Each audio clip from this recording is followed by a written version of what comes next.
오늘 말씀은 우리 에스겔 33장 말씀을 갖고 저와 여러분이 같이 은혜 나누기 원합니다.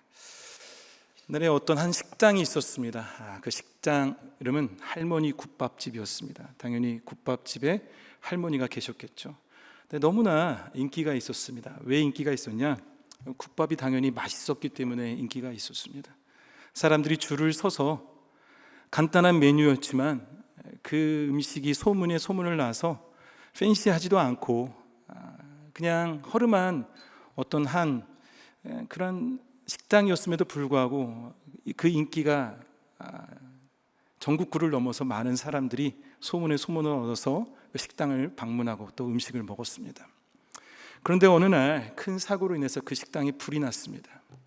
식당에 불이 나서 갖고 있던 모든 것이 다 태워졌습니다.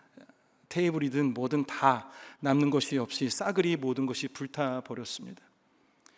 주인은 힘들어하고 고민을 합니다. 어떻게 해야 될까? 그런데 참 감사하게도 많은 사람들이 힘내라고 펀딩을 모으기 시작합니다. 그러면서 소량의 돈을 하나씩 모으고 어느덧 그 건물을 다시 지을 수 있는 돈이 확보가 되었습니다. 기쁜 마음으로 식당을 완공하면서 준비했습니다.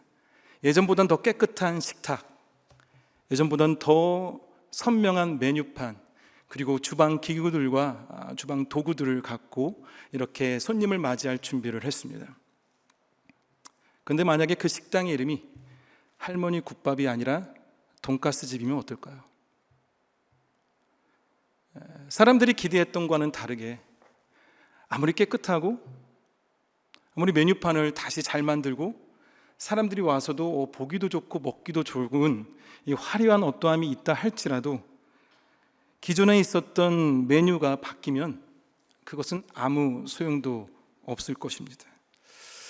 어떻게 본다면은 오늘 저와 여러분이 나눌 이 에스겔의 말씀도 마찬가지입니다. 에스겔은 연대기적으로 쭉 이어집니다. 예레미야라든지 이사야는 시간의 흐름으로 나가는 것이 아니지만 에스겔은 첫 1장부터 시작해서 계속적으로 시간의 흐름 속에 갑니다. 그래서 정확하게 두 개로 나눌 수 있어요. 1장에서 24장까지 그 부분은 예루살렘이 멸망하지 않을 때입니다. 예루살렘이 멸망하지 않았는데 포로로 1차로 왔잖아요. 그런데 많은 사람들은 예루살렘을 어떻게 생각하냐? 회복될 것이다.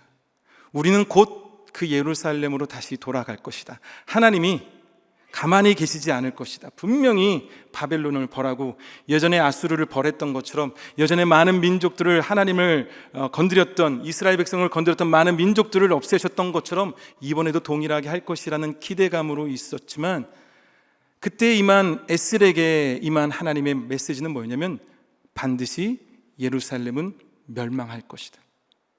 반드시 바벨론으로 인해서 그 성벽이 무너지고 그 성전이 무너지고 그 왕조가 무너질 것이라는 것을 에스겔을 통해서 계속적으로 얘기했습니다. 얼마나 인기 없는 목회자였을까요? 얼마나 인기 없는 사역자였을까요? 자, 그런데 그것이 끝나고 25장부터 32장까지는 열방을 향한 하나님의 신탁의 메시지가 나오면서 33장부터 끝장까지는 이제는 예루살렘이 멸망했잖아요. 그럼 어떻게 될까요? 그래, 거봐, 자, 이렇게 하면서 계속적으로 우리의 잘못, 이것보다는 뭐냐면 회복의 메시지를 줍니다. 마른 뼈가 다시 소생해요. 살이 붙습니다. 예루살렘에 있는 그 성전을 하나님께서 주신 성전의 환상은 그 이전에 봤던 것보다 더 화려한, 더 완벽한 성전을 메시지를 선포합니다. 이제 더 이상 에스겔은 예루살렘이 멸망할 것이다 라는 어떠한 저주의 선포, 그들이 듣기 싫은 선포가 아니라 그들에게 희망을 주고 그들에게 소망을 주는 그러한 우리는 다시 돌아갈 것이다, 하나님께서 우리를 잊지 않으셨다는 그런 메시지를 선포하는 엄청난 차이가 있죠. 자, 그런데 중요한 것은 하나님께서 에스겔을 이 초반장에 보면은 하나님께서 부르셨지만 또 33장에 보면은 이 33장 전반적인 내용이 에스겔을 다시 한번 재헌신으로 부릅니다. 근데 중요한 것은 하나님은 바뀌시지 않으셨습니다. 하나님은 안 바뀌었어요. 예루살렘 멸망하기 전에 하나님이나 예루살렘이 멸망하고 나서의 하나님은 동일하신 분입니다. 자, 그럼 뭐냐? 33장에 나와 있는 내용과 앞장에 에스겔에게 통해서 계속적으로 예루살렘이 멸망했을 때 에스겔에게 메시지를 전했던 그 말씀을 대언하라고 선포했던 그 메시지에 동일함이 있다는 겁니다. 너무나 환경은 다릅니다.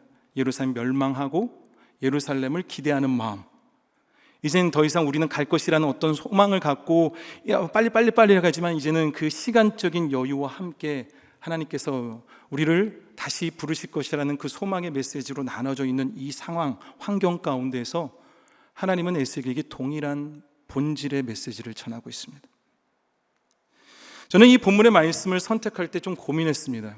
뭘 고민했냐면 이 말씀은 제자도거든요. 제가 오늘 전하고 싶은 것은 제자도입니다. 제자도는 교회 다니는 교인이랑은 좀 차이가 있습니다. 교인은 믿음으로 우리가 구원을 받는 것에서 멈춘다면, 제자도는 믿음으로 이루어진 순종까지 가야지만 제자가 될 수 있습니다. 그런데 오늘 이 수요 예배에 오신 여러분들은 그리스도의 제자가 무엇인지를 아시리라 믿습니다. 아멘? 아닌가요? 여러분은 그리스도의 제자가 뭔지 아시죠? 제자란 무엇인가? 제자도란 어떤 것인가? 어느 정도 여러분은 알 수 있을 거라고 생각합니다. 그래서 제가 오늘 이 말씀을 갖고 왔습니다. 자, 에스겔에게 동일하게 재헌신하면서 동일하게 세 가지 똑같은 반복적인 그 헌신의 자세와 마음가짐을 얘기하고 있습니다. 자, 뭐였냐? 이 분명 시대와 피부로 느끼는 것은 달랐지만 이 똑같이 하나님의 뜻을 전하는 에스겔에게 말한 것은 뭐냐면 너는 파수꾼이라는 사실을 얘기합니다. 파수꾼으로서 보초를 서야 되는데 이 보초의 역할이 뭐죠? 잘 감시하고 뭔가 문제가 될 거 있으면은 빨리 그것을 보고하고 상달하는 것이잖아요. 그리고 자고 있는 사람들에게, 만약 밤이라면 자고 있는 사람들에게 깨워서 그 위험성을 알리는 것이 파수꾼의 역할입니다. 그런데 에스겔을 파수꾼이라고 말하고 있습니다. 하나님의 말씀을 그대로 알려야 하는 파수꾼임을 얘기하고 있습니다. 본문의 말씀 3장 7절에서 8절, 3장 16절 말씀 보여주세요. 3장 16절 말씀. 7일 후에 여호와의 말씀이 내게 임하여 이르시되라고 말합니다. 그러면서 이 3장 7절과 8절 보여주실래요? 네, 3장 7절 8절에 그러나 이스라엘 족속은 이마가 굳고 마음이 굳어 내 말을 듣고자 아니하리니 이는 내 말을 듣고자 아니함이니라. 보라, 내가 그들의 얼굴을 마주보도록 내 얼굴을 굳게 하였고 그들의 이마를 마주보도록 내 이마를 굳게 하였다다 말합니다. 어떻게 본다면 이 메시지가 상당히 강한 메시지지만 파수꾼으로서의 역할을 그대로 전하고 있습니다. 인자야, 내가 너를 이스라엘 족속의 파수꾼으로 세웠으니 너는 내 입의 말을 듣고 나를 대신하여 그들을 깨우치라라고 하는 이 파수꾼의 메시지를 얘기하고 있습니다. 33장 7절에도 동일하게 얘기하고 있어요. 뭐라고 얘기하고 있냐? 인자야, 내가 너를 이스라엘 족속의 파수꾼으로 삼음이 이와 같으니라. 그런즉 너는 내 입의 말을 듣고 나를 대신하여 그들에게 경고할지어다. 근데 무엇을 경고해야 되냐? 이 33장 8절에 나오고 있습니다. 보여주실래요? 33장 8절. 가령 내가 악인에게 이르기를 악인아 너는 반드시 죽으리라 하였다 하자 내가 그 악인에게 말로 경고하여 그의 길에서 떠나게 하지 아니하면 그 악인은 자기 죄악으로 말미암아 죽으려니와 내가 그의 피를 내 손에서 찾으리라 말하고 있습니다. 책임감이죠. 파수꾼에 대한 책임감, 뭐냐면 올바른 말을 전하라는 겁니다. 그들에게 너가 전해야 될 것을 전하지 않으면 너의 책임이 크고 너가 그 말을 온전히 전했을지만 상대방이 그것을 듣지 않으면 그건 그 사람의 책임이라고 말을 하고 있습니다. 여전히 하나님의 말씀에 그릇되는 것들을 찾아야 하고 감지해야 하면서, 그리고 그 가운데에서 이스라엘 백성에게 동일하게 복음에 대한 온전한 메시지를 전하라는 거죠.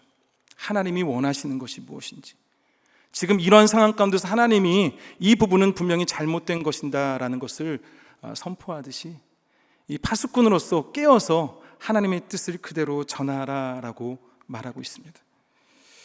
두 번째로 볼 것은요, 그 모든 메시지에 회개를 강조하고 있습니다. 회개를 얘기하고 있죠. 회개는 뭐죠? 죄의 증거에 대해서, 내가 하나님 앞에 올바르지 않은 삶을 산 거에 대해서 깨어서 기도하고 그리고 자복하면서 나아가는 것을 회개라고 말할 수 있죠. 하지만 이렇게 보면 좋을 것 같습니다. 18장 2절을 보게 되면은 너희가 이스라엘 땅에 관한 속담에 이르기를 아버지가 신포도를 먹었으므로 그의 아들의 이가 시다고 하면 어찌 됨이나 라고 말하는 속담이 있습니다. 뭐냐면 아버지 때문에 우리가 죄를 받은 거라는 거죠. 이해되세요? 아버지 때문에 그 유전으로 우리가 똑같이 아버지의 잘못으로 인해서 우리가 그것을 받았다는 겁니다. 자, 그 뜻은 뭐예요? 나는 죄가 없다는 거죠. 예루살렘 멸망한 원인이 뭐라고요? 내가 아니라 우리 조상이라는 거죠. 이러한 속담을 내가 확실히 없애겠다라고 말합니다.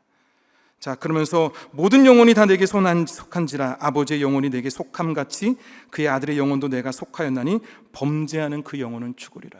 결국 뭐냐면 책임 전가를 한다면 진정한 회개를 할 수 없습니다. 뭐죠? 이 사람이 잘못했기 때문에. 그리고 나는 희생자라는 생각도 안 된다는 거죠. 나에게 주어지는 것이 공정하지 않았다는 거죠. 내가 태어났을 때부터 정말 힘든 상황이었기 때문에 나는 잘못한 것이 없다는 어떤 희생자적인 생각을 하는 것도 회개할 수가 없습니다. 그만큼 나에게 불운이 닥친 것은 내 주어진 상황과 환경, 내가 지금 이렇게 열악한 환경, 한마디로 우리 부모님 세대는 정말 열심히 살려면 됐는데 지금은 열심히 살아도 티끌모아 티끌인 것 같다라고 생각하면서 희생자인 것처럼 생각을 한다는 거죠. 자, 그럴 때 뭐죠? 진정한 회개는 없다는 거죠. 오히려 그것은 방해물입니다. 책임 전가와 희생, 내가 희생자라는 것은. 오늘날도 마찬가지죠. 진정 하나님 앞에 나가야 되는데 진정한 회개가 필요한데 내가 주어진 환경과 상황 탓을 합니다. 맞습니다. 직장에서 그리스도인으로 살아가는 거 어렵습니다. 학생들이 학교에서 신앙인으로 살아가는 거 참으로 어렵습니다. 이 실리콘밸리에서 믿음대로 살아가는 것, 순종하며 살아가는 것이 참으로 어렵다는 것도 알고 있습니다. 하지만 그것이 책임 전가와 희생으로서 나는 어쩔 수 없이 여기서 태어났기 때문에, 여기서 살아가기 때문에 이 환경 속에서, 이 상황 속에서 나는 어쩔 수 없다고 말하는 것이 아니라 하나님의 메시지는 예루살렘이 멸망하기 전에도, 예루살렘이 멸망하고 나서 희망의 메시지를 전할 때도 동일합니다. 회개하지 않고는 그가 구원을 받을 수 없다는 메시지입니다. 자, 그래서 이게 18장 말씀과 33장 말씀에 동일하게 나와 있어요. 우리 18장 21절과 22절 말씀 한번 볼까요? 네. 그러나 악인이 만일 그가 행한 모든 죄에서 돌이켜 떠나 내 모든 율례를 지키고 정의와 공의를 행하면 반드시 살고 죽지 아니할 것이라. 그 범죄한 것이 하나도 기억함이 되지 아니하리니 그가 행한 공의로 살리라. 자, 에스겔 18장이 언제죠? 예루살렘이 멸망하기 전입니다. 자, 그러면은 33장 말씀을 한번 볼게요. 33장 말씀 한번 보여주실래요? 12절에서 13절. 인자야, 너는 내 민족에 이르기를 의인아 범죄하는 날에는 그 공의가 구원하지 못할 것이요 악인들이 돌이켜 그 악에서 떠나는 날에는 그 악이 그를 엎드러뜨리지 못할 것인즉 의인이 범죄하는 날에는 그 의로 말미암아 살지 못하리라. 가령 내가 의인에게 말하기를 너는 살리라 하였다 하자 그가 그 공의를 스스로 믿고 죄악을 행하면 그 모든 의로운 행위가 하나도 기억되지 아니하리니 그가 그 지은 죄악으로 말미암아 곧 그 안에서 죽으리라. 33장은 언제죠? 예루살렘이 멸망하고 나서입니다. 자, 뭐냐? 회개 메시지가 똑같은데 어떤 메시지냐? 의인이라고 해서 구원을 받는 것이 아니라 의인이어도 내가 지금 하나님 앞에 온전하지 못하면 회개하지 않으면 구원을 못 받고 내가 악인이어도 하나님을 보고 그 안에서 나의 죄를 회개하면 내가 구원을 받을 수 있다는 구원의 메시지가 예루살렘 전에도, 멸망하기 전에도, 예루살렘이 멸망하고 나서도 동일하게 그 메시지가 이어지고 있습니다. 진정한 회개는 변화입니다. 이 변화를 일으키는 이는 외적인 것뿐만 아니라 나의 내적인 내면의 마음이 바뀌어야지만 내 외적으로 바뀔 수가 있습니다. 진정 내적인 부분이 회복되어야지만 외적인 부분도 회복됩니다. 완전한 새로운 태도와 그 마음가짐, 내면의 온전한 인격, 예수 그리스도를 담은 인격, 그 거듭남이 들어가는 거죠. 그런데 만약에 저와 여러분이 이 부분의 말씀을 보면서 생각해야 될 것은 의인이 많은 좋은 일을 했다, 악인이 정말 나쁜 일을 많이 했다가 아니라 방향성입니다. 내가 지금 어디 있는지. 그 회개의 가장 중요한 것은 내가 지금 어디를 보고 있는지, 내가 어느 위치에 있는지가 더 중요합니다.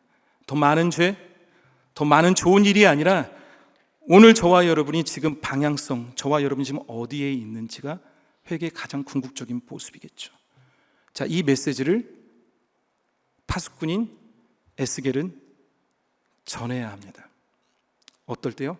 예루살렘이 멸망하기 전에도, 예루살렘이 멸망하고 나서도 그들에게 좋은 얘기를 해야 되고 희망의 메시지를 전해야 되지만 동일하게 회개하라고 말해야 됩니다. 그들에게 늘 저주하고 심판하고 하나님이 심판할 것 같다고 분노의 메시지를 전하는 가운데서도 동일하게 회개하라.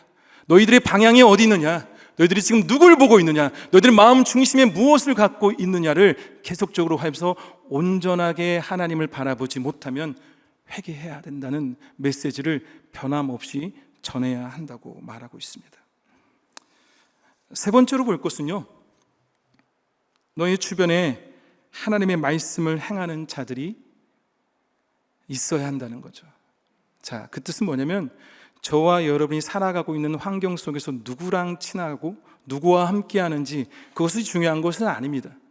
하지만 중요한 것은 누구와 함께하고 있을 때 그 사람들이 그리스도의 놀라운 은혜 가운데 변화가 되고 있는지, 그들이 함께하고 있을 때 예수의 그리스도의 사랑으로 하나가 되고 있는지, 여러분들이 함께하고 있는데 그 가운데 분열이 있는지, 그 가운데 세상적인 얘기들만 하고 있는지, 그 가운데 여러 가지 이슈들만 얘기하고 있는지 그 상황을 보라는 거죠.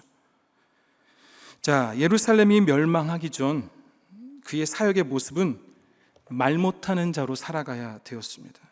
26절과 27절 한번 보여주실래요? 3장 26절과 27절 있나요 혹시? 없나요? 내가 내 혀를 내 입천장에 붙게 하여 내가 말 못하는 자가 되어 그들을 꾸짖는 자가 되지 못하게 하리니 그들은 패역한 족속임이니라 말합니다.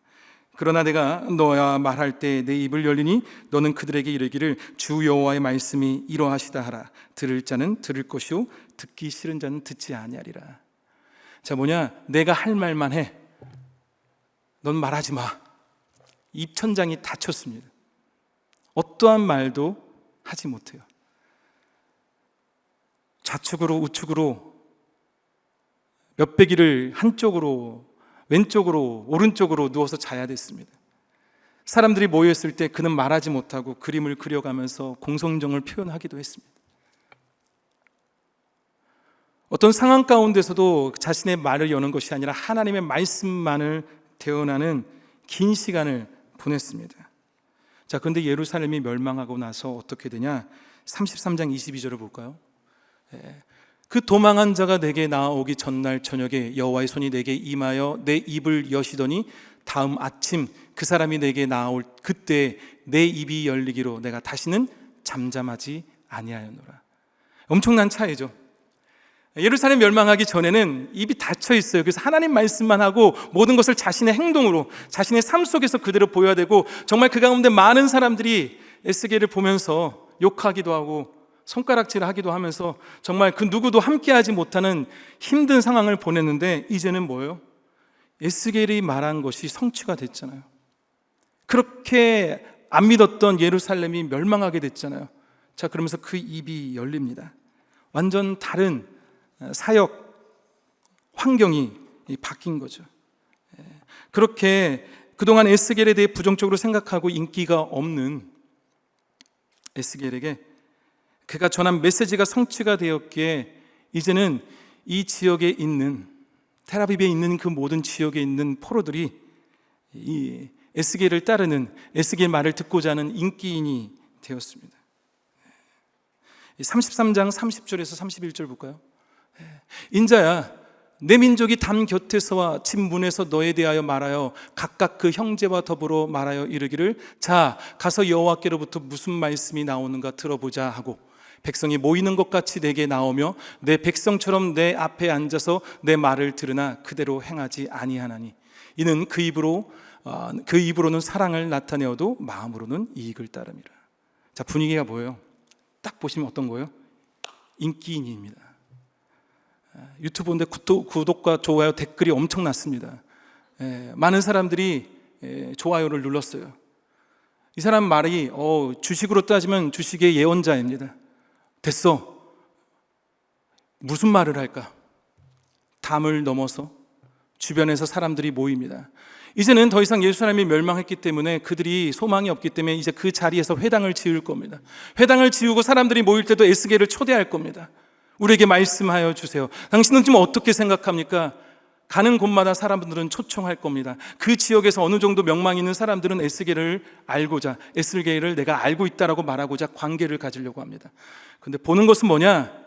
그들이 찾고 따라도 행하지 아니한다라고 말하고 있습니다. 모든 사람의 입에 오르고 내리고 있는데 뭐냐면, 예루살렘 멸망하기 전에는 손가락질을 받고 있는 모든 사람의 입에 오르는 자였으면, 예루살렘이 멸망하고 나서는 손가락질이 아닌 모든 사람의 입에 좋은 사람이다, 정말 하나님의 능력 있는 사람이다라는 말하는 칭찬을 받고 있지만, 동일하게 사람에게 인기가 없고 인기가 있지만 여기서 동일한 메시지가 있습니다. 뭐냐? 하나님께서는 동일하게 말씀하고 있어요. 2장 6절과 7절을 볼까요?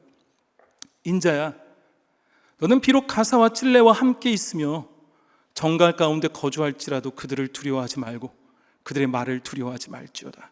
그들은 패역한 족속이라도 그 말을 두려워하지 말며 그 얼굴을 무서워하지 말지어다. 그들은 심히 패역한 자라. 그들이 듣든지 아니 듣든지 너는 내 말로 고할지어다. 뭐예요? 사람 보지 말라는 겁니다. 예루살렘 멸망하기 전에도 하나님께서는 에스겔에게 말하죠. 두려워하지 마. 그들이 너에게 창문의 유리를 돌로 던져서 창문이 깨지더라도, 저주의 편지를 써서 너 와이프를 어떻게 하겠다는 어떤 메시지를 한다 할지라도 두려워하지 마라. 사람 때문에 영향받지 말라고 말합니다. 33장 32절과 33절 볼까요? 그들은 내가 고운 음성으로 사랑의 노래를 하며 음악을 잘하는 자같이 여겼나니 내 말을 듣고 행하지 아니하거니와 그 말이 응하리니 응할 때에는 그들이 한 선지자가 자기 가운데 있었음을 알리라. 사람들이 모입니다.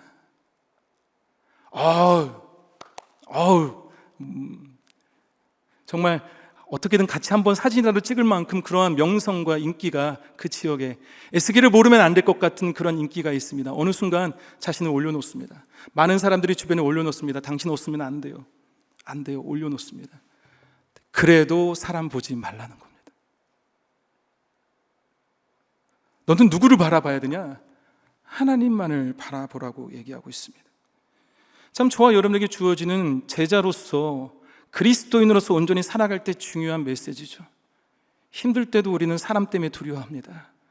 뭔가 잘 될 때도 우리는 사람들의 인정을 받으면서 거기서 뿌듯해합니다.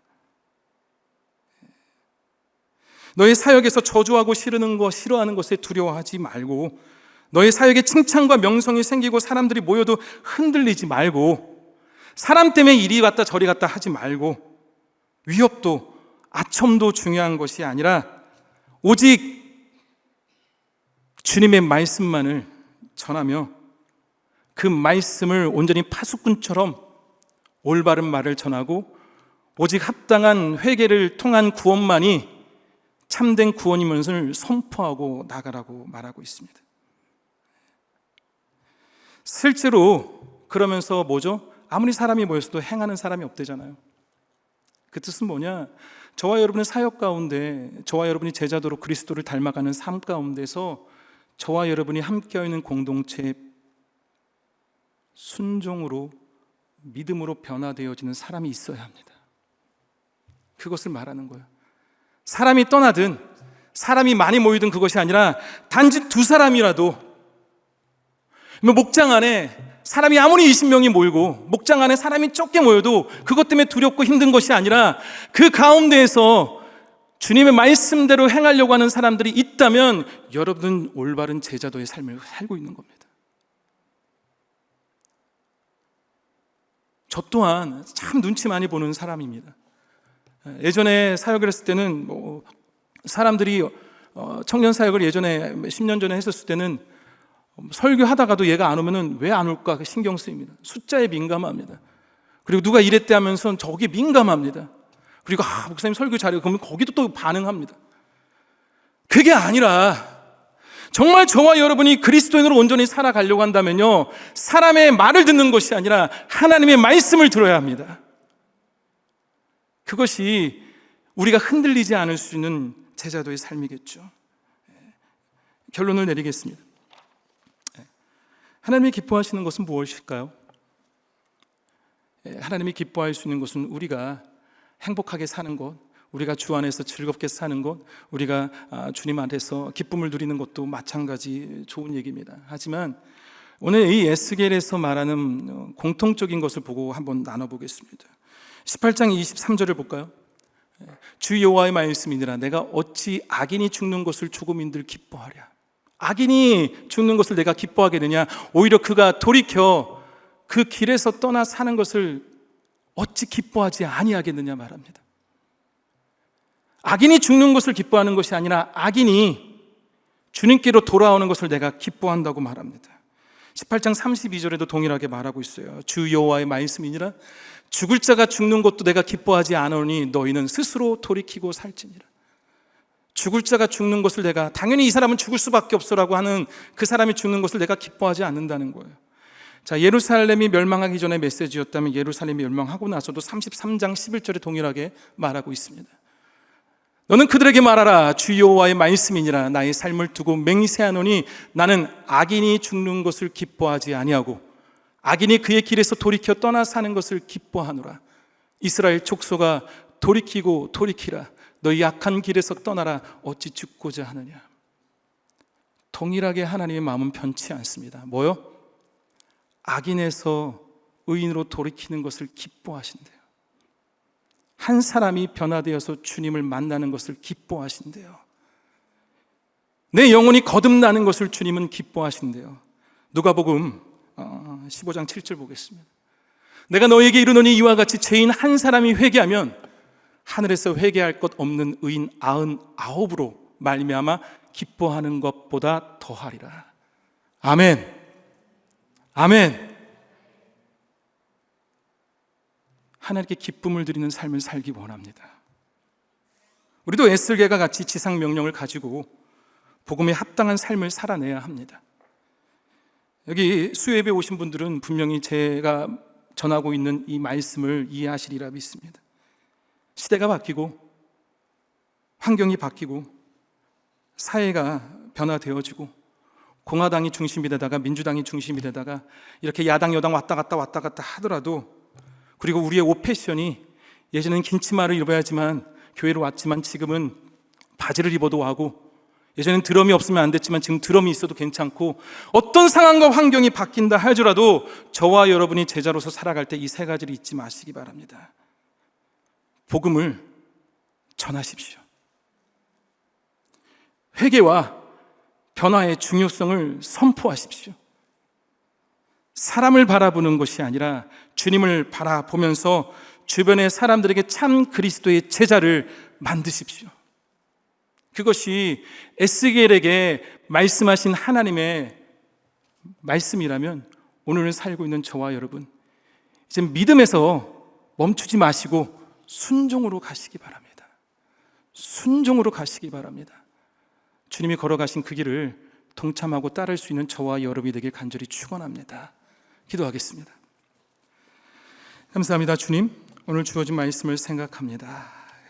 에스겔에게 그 사역의 첫 시작에 정말 원하지 않았지만, 그가 바란 것도 아니었지만 강권적으로 하나님의 뜻대로 말씀을 선포하는 삶을 살라고 말씀하셨던 주님, 동일하게 그 모든 예루살렘이 멸망하고 나서 다시 이스라엘 백성들에게 회복과 긍정의 마인드와 좋은 소식들을 전함에도 불구하고 너는 변치 말고 오직 하나님의 뜻을 온전히 전하고 회개의 영을 찾고 더 나아가서 하나님 말씀에 행하는 것을 중요시 여기라고 말했던 그 주님의 명령이 예수님께서 이 땅에 오셔서 제자들에게 말씀했던 명령과도 같기에 우리가 순종하기 원합니다.